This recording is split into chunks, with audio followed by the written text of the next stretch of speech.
Hindi na lang ito tungkol sa India at Pakistan ngayon. Tungkol ito sa China sa mga armas nito, sa kredibilidad nito. Kapag may alitan ng India at Pakistan, may ikatlong panig na palaging nakaabang sa gilid.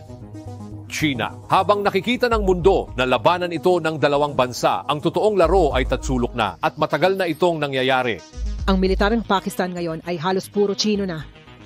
Higit 80% ng mga jet, missile, radar at mga sistema ng depensa sa himpapawid ng Pilipinas ay galing sa Beijing. Mula sa suportang militar hanggang sa estratehikong proteksyon, palaging sinusuportahan ng Beijing ang Islamabad, minsan tahimik, minsan lantaran. Ito ang kwento ng tatsulok ng India, China, Pakistan at kung bakit maaaring hindi lang sa isang harapan maganap ang susunod na digmaan. Ang tensyon sa pagitan ng India at China ay umabot na sa sukdulan matapos itulak ng China ang kanilang kapalaran ng sobra.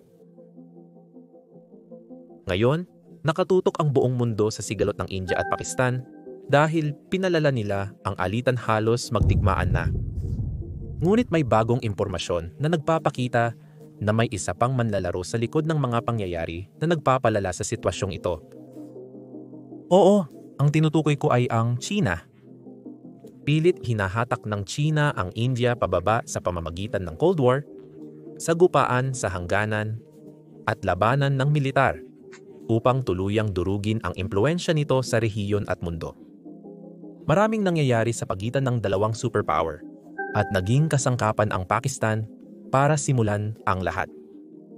Pag-usapan natin kung paanong patago ang China sa pagbibigay ng armas at pondo sa Pakistan na nagpapataas ng tensyon nito sa India. Nagsimula ang lahat sa isang malagim na pag-atake sa Kashmir na pumatay ng 26 na sibilyan. Itinuro ng India ang Pakistan. Sinasabing sinuportahan nila ang mga umatake. Noong ika-7 ng Mayo, naglunsad sila ng mga airstrike sa mga target sa Pakistan at Pakistani-controlled Kashmir.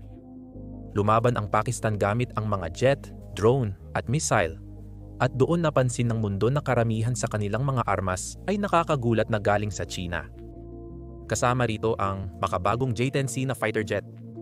Ayon sa leader ng Pakistan, ang makabagong jet na ito ang bumaril at nagpabagsak sa ilang Rafale jet ng India sa gitna ng matinding labanan sa himpapawid. Kumpirmado ng mga opisyal ng Amerika na totoo ito. Dahil dito, nagmukhang malakas ang mga sandata ng China. Kaya tumaas ang presyo ng kanilang mga stock sa industriya ng depensa noong linggong iyon. Gumamit din ang Pakistan ng mga JF-17 Thunderjet na ginawa nila kasama ang China. Malaking bahagi ng Air Force ng Pakistan ang mga jet na ito at may kasamang mga high-tech na kagamitan. Kabilang ang pilotless, 15 mga misil.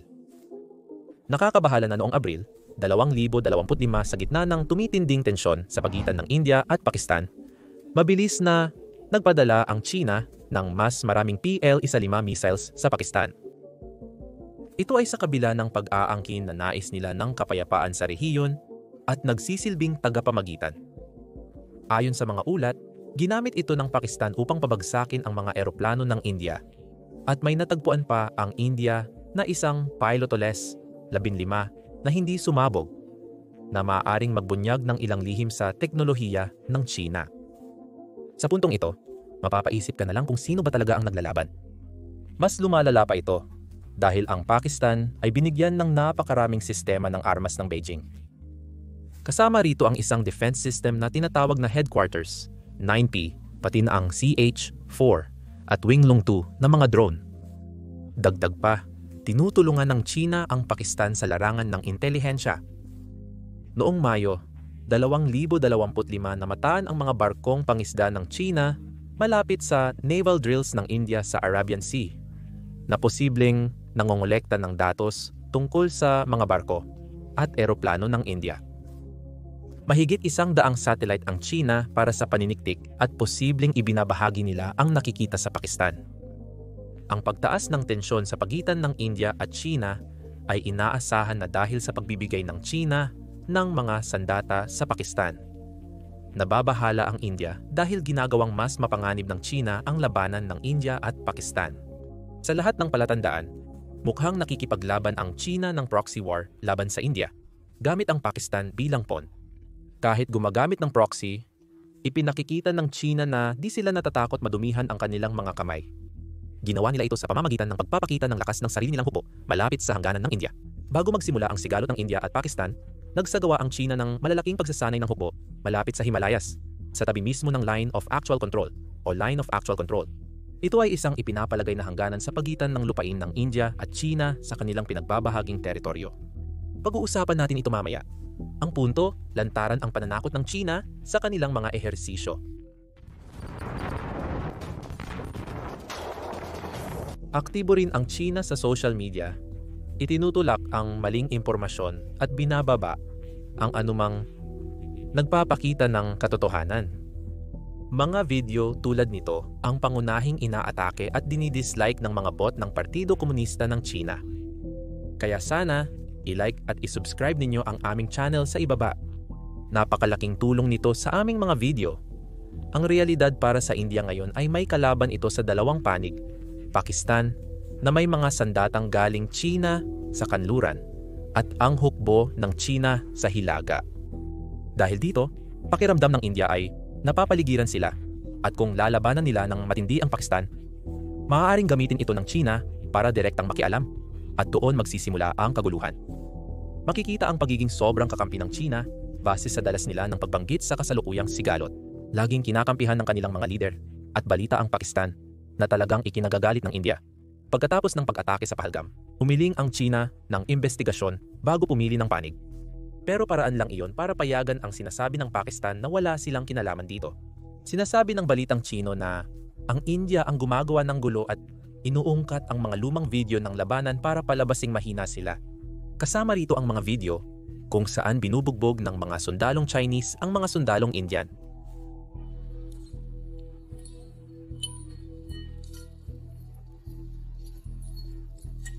Ang banayad na paninira ng China ay nagpapahirap sa India na makakuha ng suporta mula sa ibang mga bansa at naglalagay ng presyon sa mga leader ng India na magpakita ng tapang.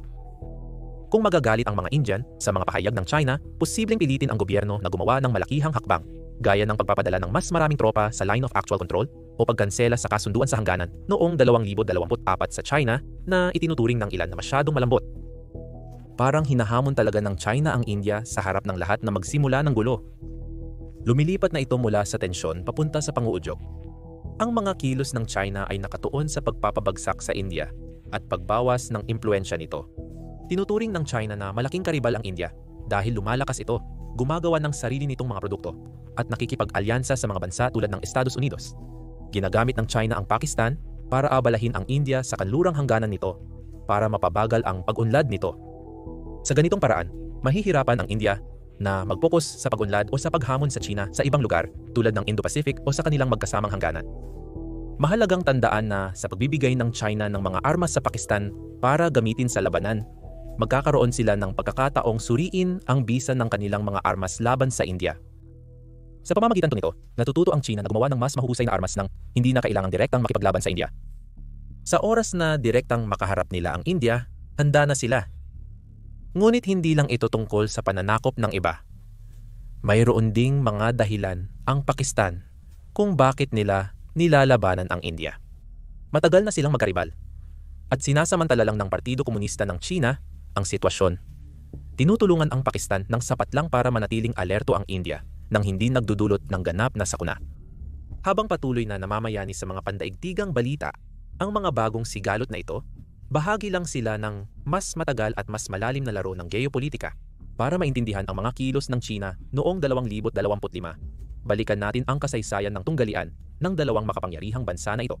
Noong unang bahagi ng dekada 1950, maayos naman ang samahan ng India at China.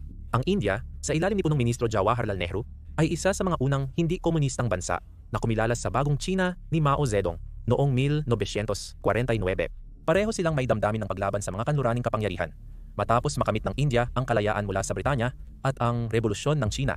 Nagkaisa sila sa mga ideya tulad ng pananatiling neutral sa Cold War at isinusulong ang isang mundo na hindi pinamumunuan ng malalaking kapangyarihan. Ngunit sa huling bahagi ng dekada 50, nagsimulang lumala ang sitwasyon sa ilalim ng pamumuno ni Mao. Nagbago ang pananaw niya sa India mula kaalyado patungong banta, lalo na matapos ang 1959 noong taong iyon, ang Dalai Lama, espiritual na pinuno ng Tibet, ay tumakas papuntang India matapos ang kabiguan ng pag-aaklas laban sa kontrol ng China sa Tibet. Galit na galit si Mao na binigyan ng India ng ligtas na matutuluyan ang Dalai Lama at libu-libong Tibetans. Para sa kanya, ito ay panghihimasok ng India sa mga usapin ng China at nagbago ang pananaw niya sa kanyang kapitbahay. Ngayon, tutuunan natin ang isyu sa hangganan, ang ugat ng problema at kung saan nagsimula ang gulo. Ang India at China ay may mahigit 3,400 kilometrong hangganan sa Himalayas na hindi pa naitakda ng maayos. Noong panahon na pinamumunuan ng Britanya ang India at ang China ay nasa ilalim ng sarili nitong mga imperial na dinastiya, wala talagang umupo para iguhit ang isang malinaw na linya. Sa halip, iniwan nila ang magkakasalungat na kasunduan, mapa at pag-angkin. Kaya nahahati ang hangganan sa 3 bahagi: kanluran, gitna at silangan. Bawat isa may kanya-kanyang sigalot. Sa kanluran, malaking pagtatalo ang tungkol sa Aksai Chin, isang mataas na desyertong lugar na may sukat na 38,000 kilometro kuwadrado. Ayon sa India, bahagi ng Jammu at Kashmir ang Aksai Chin, batay sa mga sinaunang mapa at survey ng mga Briton, tulad ng Johnson Line noong 1865. Ayon sa China, bahagi ng Xinjiang ang lugar at pinatunayan nila ito batay sa mga tala ng Qing Dynasty at tradisyonal na paggamit ng mga nomadikong pastol. Noong dekada ng 1950 kinontrol ng China ang Aksai Chin at nagtayo ng Highway 211 para ikonekta ang Xinjiang at Tibet. Nakita ito ng India bilang palihim na pagpasok ng China sa kanilang lupa. Gayunpaman, sa panahong iyon, napakahalaga na ng kalsadang ito para sa militar at supply ng China, kaya hindi nila ito bibitawan. Ang gitnang bahagi, tulad ng Himachal Pradesh at Uttarakhand, ay hindi gaanong mainit ang sigalot, ngunit may mga problema pa rin. Mayroong humigit kumulang 8 maliliit na pinagtatalo ng lugar dito, tulad ng Barahoti at Spiti Valley, kung saan hindi magkasundo ang dalawang panig kung saan talaga ang hangganan. Ang mga lugar na ito ay mabato at malalayong pook, kaya ang mga sigalot ay mas tungkol sa mga ruta ng pagpapatrolya kaysa sa malalaking agawan ng lupa. Ngunit nagdudulot pa rin ito ng tensyon kapag nagkakasalubong ang mga tropa. Umiinit ang sitwasyon sa silangang bahagi, partikular sa Arunachal Pradesh, isang estado na may 70,000 kilometro na kontrolado ng India. Inaangkin ng China ang halos kabuuan nito, na kanilang tinatawag na South Tibet o Jiangnan, na sinasabing bahagi ng Tibet bago pa ang pamumuno ng mga British. Ang Tawang, isang bayan na may malaking Buddhist monastery, ay inaangkin ng China na nasasakupan ng Tibet noong mga nakaraang siglo. Nakabatay ang mga pag-aangkin ng India sa McMahon Line, isang hangganan na iginuhit noong 1914 sa komperensya sa Simla sa pagitan ng British India, Tibet, at kinatawan ng China. Ang linya ay naglagay sa Arunachal, kasama ang Tawang, sa panig ng India. Sinasabi ng China na walang bisa ang Simla Agreement dahil ang kinatawan nito ay walang autoridad na pumirma rito at tinatanggihan nila ng buo ang McMahon Line. Dahil dito, naging malaking issue ang silangang bahagi, lalo na't may mahalagang kultura at estratehikong halaga ang Tawang. Kaya ang problema sa mga bahaging ito ay walang mapang pinagkakasunduan ng dalawang panig. Ang mga lumang kasunduan tulad ng kasunduan ng Chisol noong 1800 at 42 sa kanluran ay malabo. Hindi malinaw na tinukoy ang mga hangganan. Idagdag pa ang mahirap kalimutang kalupaan ng Himalayas, matatayog na tuktok, glacier, at ilog na nagbabago ng agos sa paglipas ng panahon. At talagang magulo ang kalalabasan. Pagsapit ng huling bahagi ng dekada 1850 naging mainit na issue ang hindi malinaw na hangganan na ito, lalo na nang tumigas ang pananaw ni Mao tungkol sa India. Tumindi ang tensyon ng parehong nanindigan ang dalawang bansa sa kanilang mga inaangkin. Noong huling bahagi ng dekada 1850, nagsimulang magtayo ang India at China ng mga himpilan ng militar sa mga pinagtatalong lugar bilang marka ng kanilang teritoryo. Magtatayo ang India at China ng kanilang himpilan sa Aksai Chin o malapit sa McMahon Line. Nagresulta ito sa maliliit na sagupaan tulad noong 1959 sa Kongkapas sa kanluran, kung saan 9 na sundalong Indian ang napatay, at sa Longju sa silangan, kung saan nagpalitan ng putok ang mga tropa. Naglalaro ang dalawang panig ng delikadong laro at malapit na itong sumabog. Nangyari ang digmaang Sino-Indian noong 1962. Nakita ni Mao ang tsansa na ipakita ang lakas ng China, lalo na't abala ang mundo sa Cuban Missile Crisis. Noong Oktubre 1962, malawakang inatake ng mga tropang Chino ang Aksai Chin at Eastern Sector. Hindi handa ang hukbong sandatahan ng India, kulang sa armas, gamit para sa taglamig, at pagsasanay para sa labanan sa matataas na lugar. Nagpatuloy ang mga puwersa ng China. Nasakop nila ang malalaking bahagi ng lupa. Pagkalipas ng isang buwan, nagdeklara ng tigil putukan ang China at umatras mula sa Arunachal Pradesh. Iniwan lamang ang Aksai Chin. Naging mahalagang punto ng pagbabago ang digmaang ito. Para sa India, ito ay isang matinding pagkatalo na nag-iwan ng malalalim na sugat. Naramdaman ng bansa ang kahihiyan at nawala na ang tiwala sa China. Para sa China, ito ay tagumpay na nagpatibay sa kanilang daan sa Aksai Chin at nagpakita sa India na sila ang mas makapangyarihan. Pero hindi naayos ng digmaan ang hangganan. Pinatigil lang nito ang problema. Hawak ng China ang Aksai Chin, 38,000 SQ meters, at ng India naman ang Arunachal Pradesh. Ang Line of Actual Control o Line of Actual Control ang naging di-opisyal na hangganan. Pero hindi ito malinaw na linya. Parang isang sona ito na nagpapatrolya ang magkabilang panig, madalas hindi magkasundo sa simula at wakas nito. Ika-15 hanggang ika-20 ng Mayo lugar sa Line of Actual Control, tulad ng Debsang Plains, Galwan Valley at Pangongcho, kung saan hindi nagtutugma ang kanilang mga mapa na nagdudulot ng palagiang tensyon.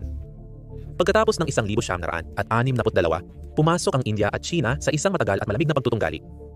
Hindi sila nag-usap at tahimik, ngunit binabantayan ang Line of Actual Control. Nagpadala ng mga sundalo at supply ang magkabilang panig sa hangganan. Kaya ito ay naging isa sa pinakamilitarisadong lugar sa mundo. Nakipaglapit ang China sa Pakistan, kalaban ng India, at pinagkalooban ng armas. Noong 1963, pumirma sila ng kasunduan para kunin ang bahagi ng Kashmir na hawak ng Pakistan, ngunit inaangkin ng India. Dobleng problema ng India ang China. Bukod sa banta sa hangganan, nakikipag-alyansa pa sa kaaway nila. Ang dekada 1968 at 1970 ay panahon rin ng malalaking tunggalian. Lumapit ang India sa Soviet Union, pumirma ng kasunduan ng pagkakaibigan noong 1971 habang nakita ng China ito bilang hakbang para palibutan sila. Nang subukan ng India ang kanilang unang nuclear bomb noong 1974, lalo pang naging maingat ang China. Nakikitang lumalakas ang kapangyarihan ng India.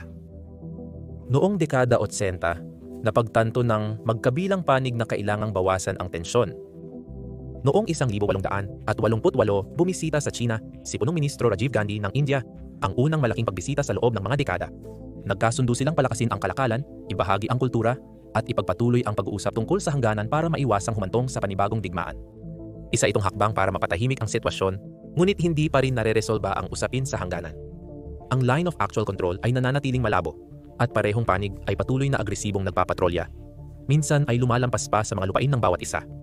Noong dekada 90 at 2,000 pinamahalaan ng India at China ang kanilang hangganan sa gitna ng lumalalang tunggalian. Lumagda silang mga kasunduan noong 1973 at 1974 upang mapanatiling mayapa ang Line of Actual Control. Walang baril, walang biglaang ehersisyong militar, at regular na pagpupulong para ayusin ang mga isyu. Naiwasan nito ang paglaki ng maliliit na alitan, ngunit nanatili ang pangunahing problema. Walang napagkasunduang hangganan. Samantala, sabay yumayaman at lumalakas ang dalawang bansa. Aabot sa 70 bilyon ang kalakalan nila noong 2010 ginawang malaking katuwang sa ekonomiya. Pero manipis ang tiwala. Itinatayo ng China ang mga daungan sa Sri Lanka at Pakistan na itinuturing ng India bilang estratehiya para palibutan ito sa Indian Ocean. Sa kabilang banda, mas lumalapit ang India sa United States, Japan at Australia at sumali sa Quad na itinuturing ng China na paraan para labanan ang impluensya nito. Pero patuloy na lumilitaw ang mga insidente sa hangganan tulad noong 2013 nang magkampo ang mga tropang Chino sa Depsang ng ilang linggo o noong 2014 sa Chumar kung saan nagharap ang magkabilang panig. Naayos ang mga ito sa pamamagitan ng pag-uusap, ngunit ipinapakita nito ang kahinaan ng Line of Actual Control. Noong 2017 lumala ang sitwasyon sa Doklam, isang talampas na nagdudugtong sa India, China at Bhutan. Itinatayo ng China ang kalsada sa lupang inaangkin ng Bhutan na malapit sa Siliguri Corridor ng India. Ang koridor na ito, na tinatawag ding Chicken Neck, ay isang geopolitical at geo-economical na daanan na nag-uugnay sa 7 estado ng Hilagang Silangang India sa natitirang bahagi ng Republika ng India. Sa pinakamakipot na bahagi nito, na humigit kumulang 20 kilometro ang lapad, ito ang Achilles heel ng India. Kapag nasakop ito ng kalaban, maputol-putol ang koneksyon ng India sa ibang mga estado na magdudulot ng krisis sa militar at ekonomiya. Nagpadala ang India ng mga sundalo para pigilan ang konstruksyon ng kalsada ng China na posibleng gamitin para putulin ang kanilang hilagang silangan sakaling magkaroon ng digmaan. Sa 73 araw nagmatigas ang magkabilang panig kasama ang libu-libong sundalo at mabibigat na kagamitan. Nauwi sa pag-atras ang Doklam matapos ang mga pag-uusap, naging babala ito. Ipinakita nito na handa ng hamunin ng India ang China kasama ang Bhutan na lalong nagpakomplikado sa sigalot sa hangganan. Pagkatapos ay dumating ang 2020 at ang sagupaan sa lambak ng Galwan. Ang pinakamatinding labanan mula noong 19 na 62. Mataas na ang tensyon noon. Itinatayo ng India ang mga kalsada at tulay sa kahabaan ng Line of Actual Control, tulad ng Darbuk-Shiok Dalutbeg Oldi sa Ladakh, bilang pantapat sa infrastruktura ng China. Inakala ng China na tangka ito ng India na baguhin ang balanse. Noong 2019 binago ng India ang katayuan ng Jammu at Kashmir at ginawang hiwalay na teritoryo ang Ladakh, kung saan kabilang ang Aksai Chin. Tinuring ito ng China bilang isang hamon. Itinutulak ng China ang isang napaka-agresibong patakarang panlabas sa ilalim ni Xi Jinping. Noong Hunyo 2020, sa lambak ng Galwan sa Ladakh, sumiklab ang isang mabagsik na labanan.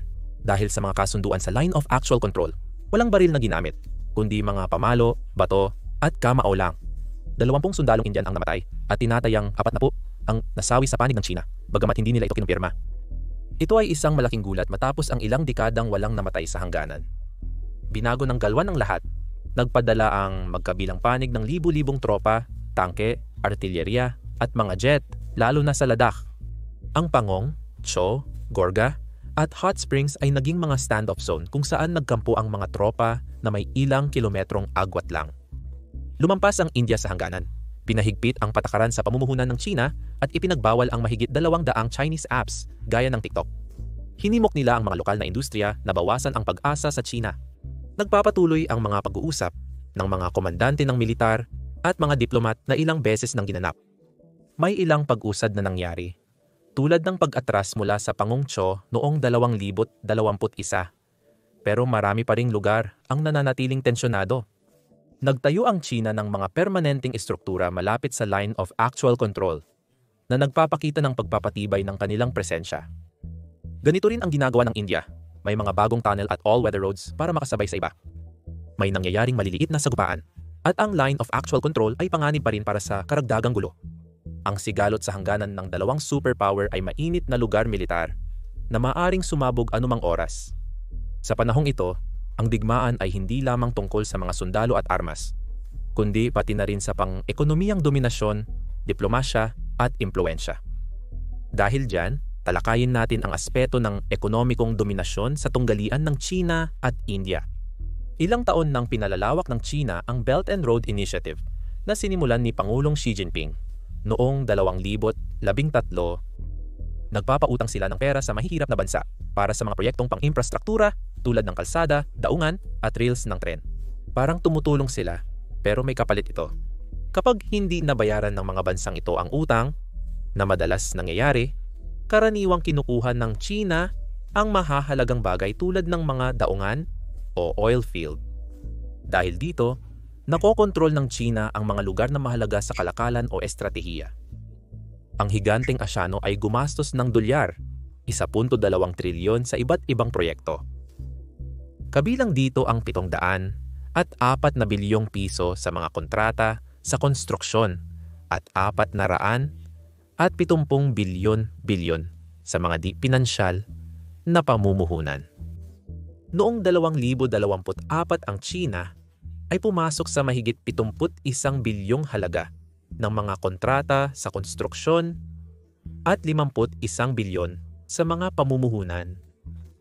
Ito ang pinakamataas na antas ng pakikilahok sa Belt and Road Initiative kailanman. Tinitiyak ng mga proyektong ito ang impluwensya at kapangyarihan ng China sa Asya at sa buong mundo. Ginagamit ng China ang impluwensyang ito laban sa India upang hadlangan ang paglago ng India. Nagtayo ang China ng mga daungan sa Pakistan, Sri Lanka at Myanmar at ng isang base militar sa Djibouti, Africa. Ang mga lugar na ito, na tinatawag na String of Pearls, ay maaring humarang sa mga rutang pangkalakalan ng India sakaling magkagulo. Ito ang nagpapakaba sa India dahil sa presyur na ipinapataw dito ng tinatawag na diplomasya ng China. Talakayin natin ang mga hakbang na ginagawa ng India para gumanti. Alam ng India na hindi niya pwedeng payagan ng China na sakupin ang mahahalagang lugar sa paligid nito. Matapos ang labanan sa hangganan noong 2020, nag-focus ang India sa pagprotekta sa sarili.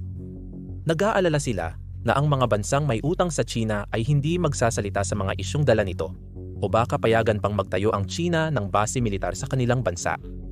Kaya, plano ng India na makipagkaibigan, pagpautang at palaguin ang ekonomiya nito upang hamunin ang China. Sinusubukan nilang gamitin ang plano ng China laban dito. Paano nila ito ginagawa? Bumubuo ang India ng sariling network na tinatawag na Necklace of Diamonds upang balansehin ang String of Pearls ng China.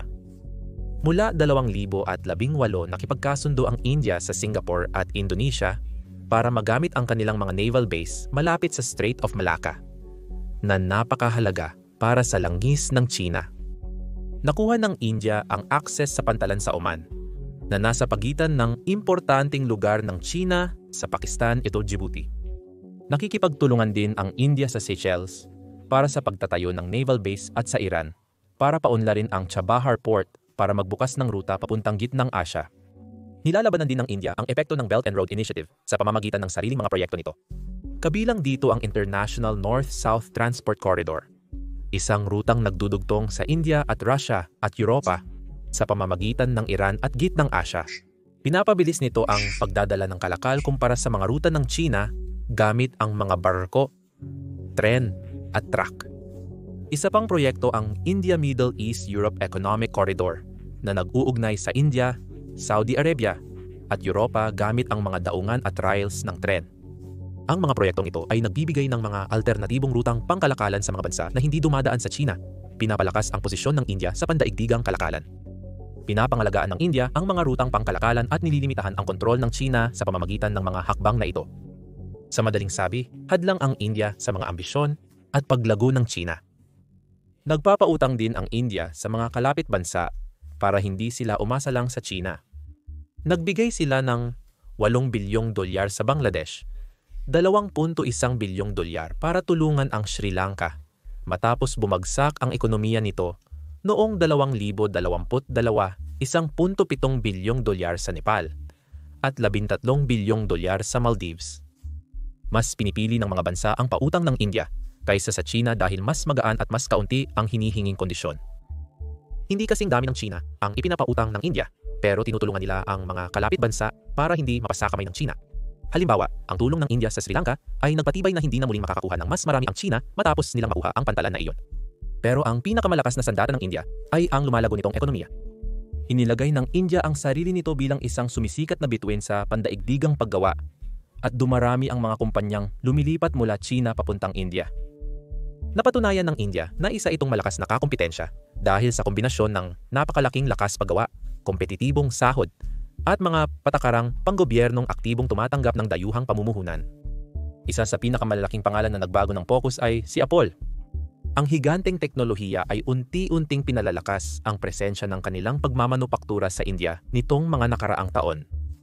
Nagsimula ito sa pagpapakilala ng mga iPhone sa Tamil Nadu sa isang planta ng Foxconn, ngunit hindi doon natapos. Noong 2025 pinalawak ng Apple ang kanilang produksyon sa India para maisama ang pinakabagong mga modelo ng iPhone.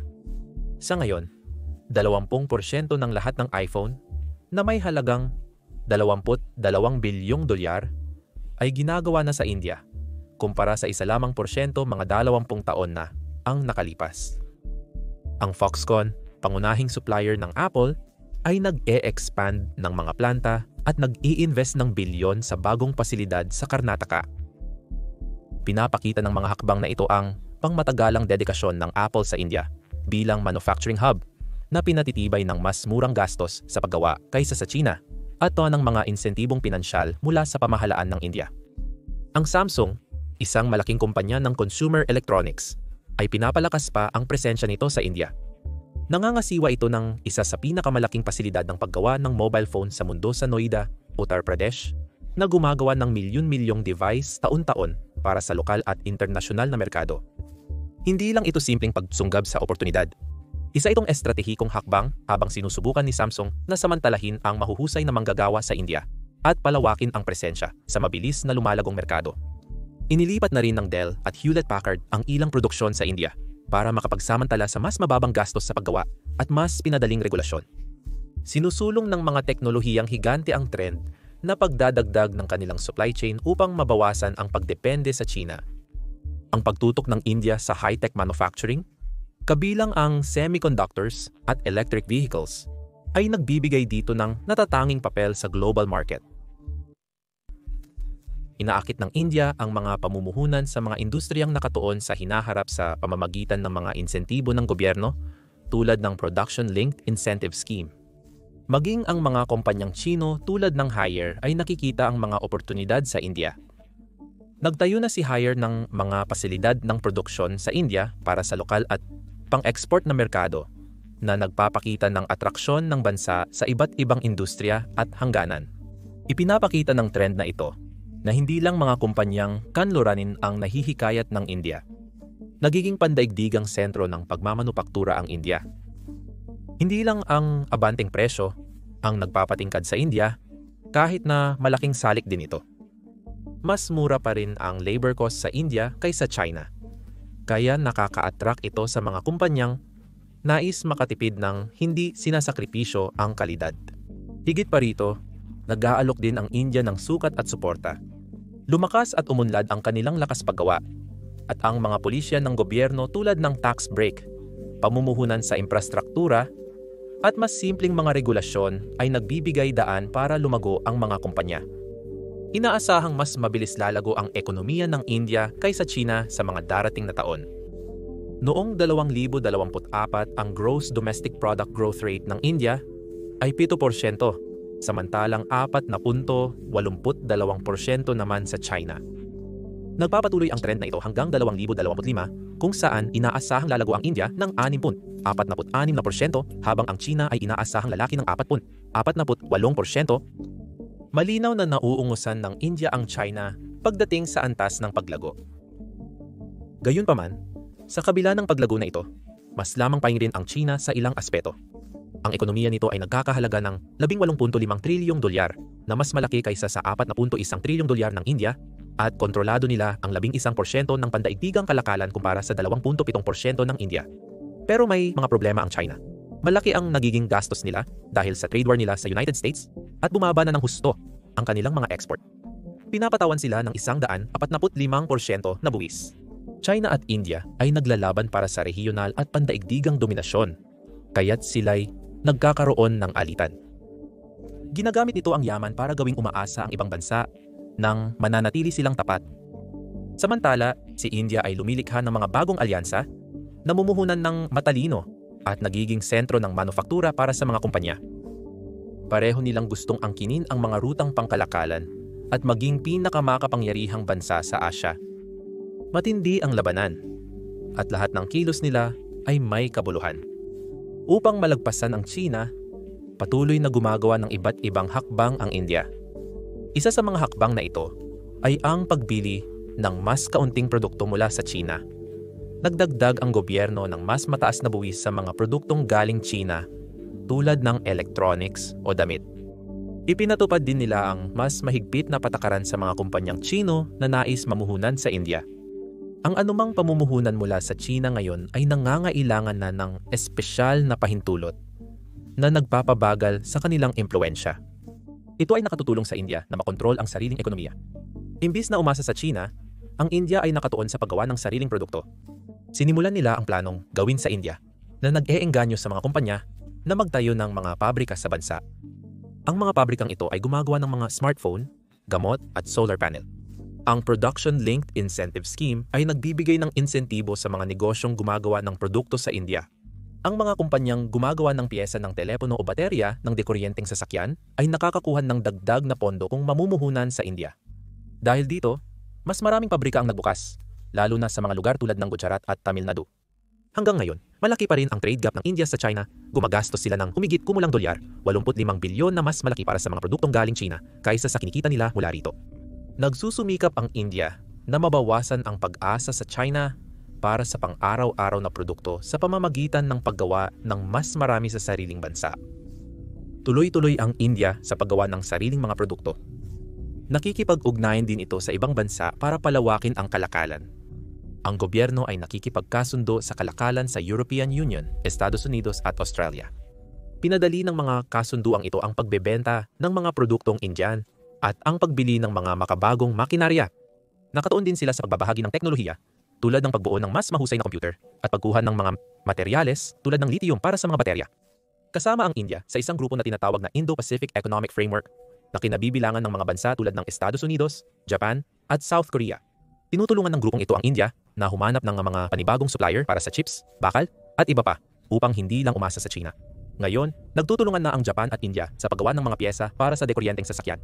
Pinapalakas ng mga kasunduang pangkalakalan na ito ang ekonomiya ng India at mas pinapadikit ito sa buong mundo. Tinutulungan nito ang India na himukin ang papel ng China bilang pangunahing pabrika ng mundo sa paggawa ng mga produkto. Sa pagtatayo ng mga pandaigdigang relasyon, sinisiguro ng India na marami itong mapagpipilian sa kakalakalan at hindi nakasalalay sa isang bansa lamang. Ngayon, pag-usapan natin kung paano gumagawa ng matatalinong hakbang ang India sa pakikipagkaibigan nito sa iba't ibang panig ng mundo. Kasama ang India sa mga grupo tulad ng Brazil, Russia, India, China at South Africa, at sa The Group of 20, kung saan nagkikita ang pinakamakapangyarihang mga bansa para pag-usapan ang mga pandaigdigang isyu tulad ng kalakalan o klima. Sa Brazil, Russia, India, China at South Africa na binubuo ng Brazil, Russia, India, China at South Africa, sinisikap ng India na hindi madominahan ng China. Ipinaglalaban nila na bawat bansa ay may pantay na boses sa mga desisyon tulad ng kung paano punduhan ang mga bagong proyekto. Sa G20 nakatuon ang India sa pagtiyak ng patas na kalakalan at pantay na pagbabahagi ng teknolohiya sa buong mundo. Hamon ito sa pagsisikap ng China na makontrol ang mga lugar na ito. Pinalakas ng India ang mga ugnayan sa mga bansang nag-aalala sa China tulad ng pakikipagtulungan nito sa Taiwan sa paggawa ng mga computer chip. Ang India at Israel ay nagtutulungang mag-aral ng mga proyekto sa artificial intelligence. Ito ay nakakatulong sa pag-unlad ng industriya ng teknolohiya ng India nang walang tulong mula sa China. Nakikipagtulungan din ang India sa Vietnam, Indonesia at Pilipinas sa Timog Silangang Asya. Nababahala ang mga bansang ito sa mga aksyon ng China sa South China Sea, kung saan inaaangkin nito ang malawak na bahagi ng karagatan. Tumutulong ang India sa mga bansa sa pamamagitan ng naval exercises.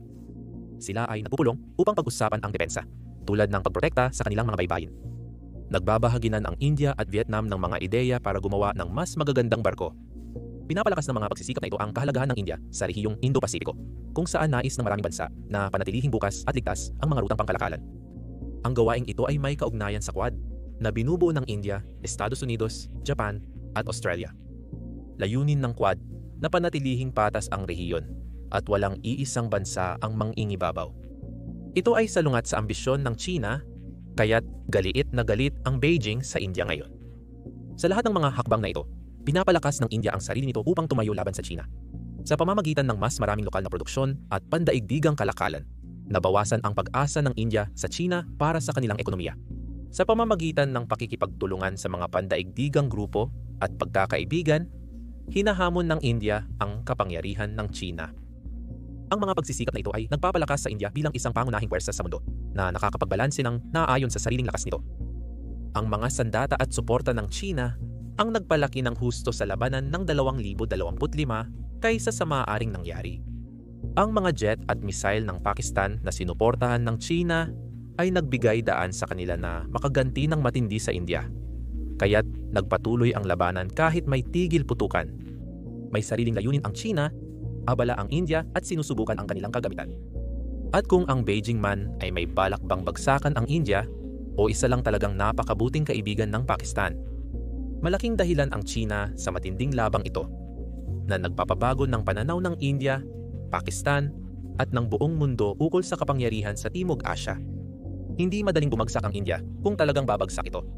Dahil sa malakas na hukbo, umuunlad na ekonomiya, at mga makapangyarihang kaalyado, maaaring masobrahan ng China ang kakayahan nito. Sa ngayon, mas malalim pa sa labanan ng kapangyarihan ang hidwaan ng India at China. Ito ay isang paligsahan na tutukoy sa kinabukasan ng Asya at pandaigdigang kaayusan. Ang mga susunod na taon ang magpapasya kung sino ang magdodominang puwersa. Salamat sa panonood.